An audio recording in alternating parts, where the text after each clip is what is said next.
से बांसुरी निकाल लै छै।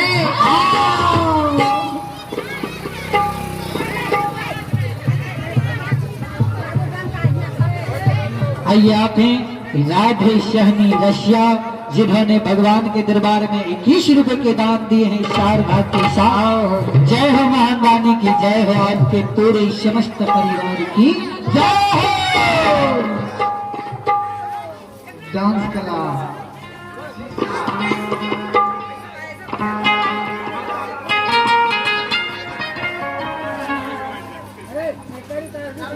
अरे तोड़ दिया। आइए आप हैं कारी चौटाल के पुत्र नंदन चौटाल, जिन्होंने भगवान के दरबार में शानदार 22 रुपए के दान दिए हैं, जिन्होंने भगवान के दरबार में जय हो महान रानी की जय हो, आपकी समस्त परिवार की जय हो।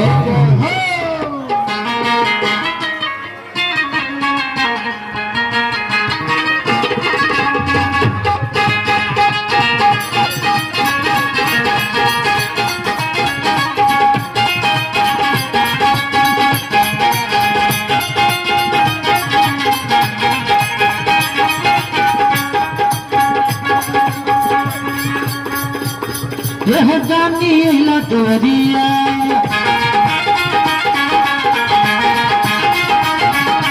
जानी लटोरिया, यह बाबा तहर दोरिया तनी जाया करो।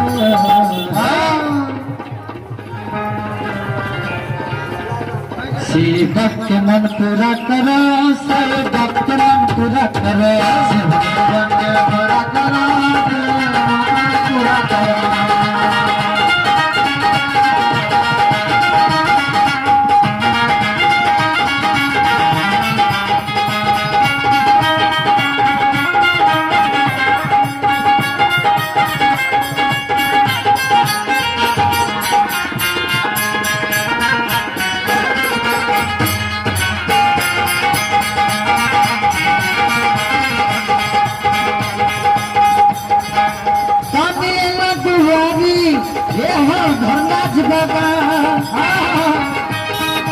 पानी कर छह बाबा तो हम जा जा करा,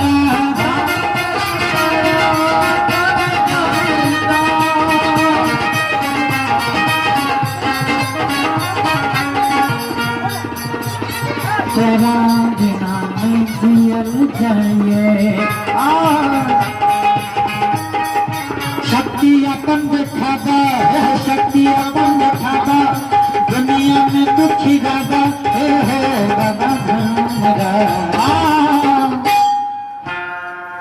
दानी के मन सा पुरावा बाबा धरा।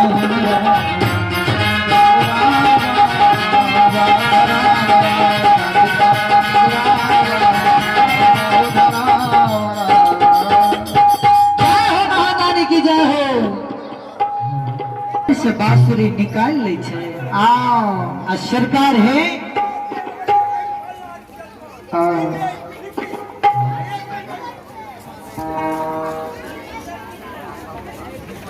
धर्मराज बाबा के बांसुरी के आवाज सुने रहली है, जय हो।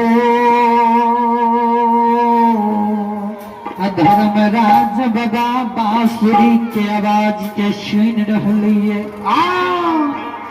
ये देखो रंजित बालक कोना के बांसुरी बजा रही है।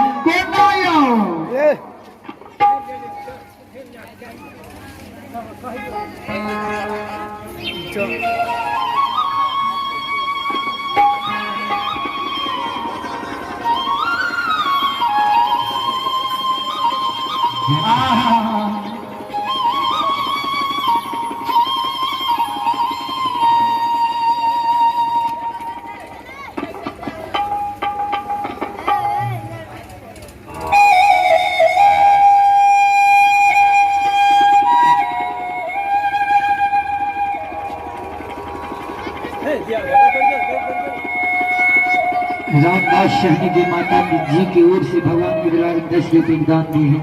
जय हो महान रानी की जय हो, उनके समस्त परिवार की जय हो।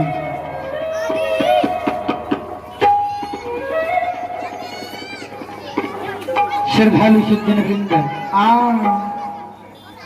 और रंजित बालक बांसुरी बजैने आ सरकार धर्मराज बाबा माया के विस्तार का दिल के रंजित बालक बांसुरी बजा रही है।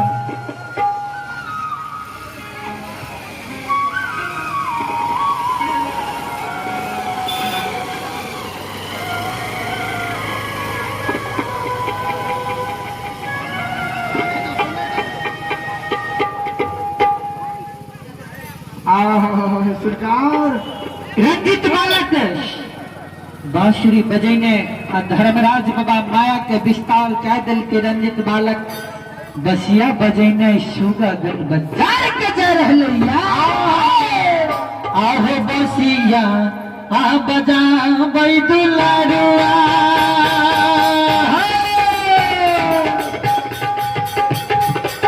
आहो या लखा बजा बैहो बाबू अरे बसिया बजा गई छै दुलारुआ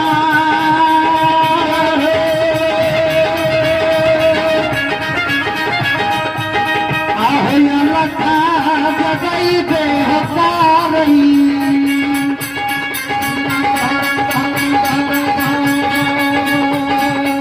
आहो बसिया में गाबो धर्म के गुणगान बसिया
एक धाप दोसर धाप तेसर धाप में शुगा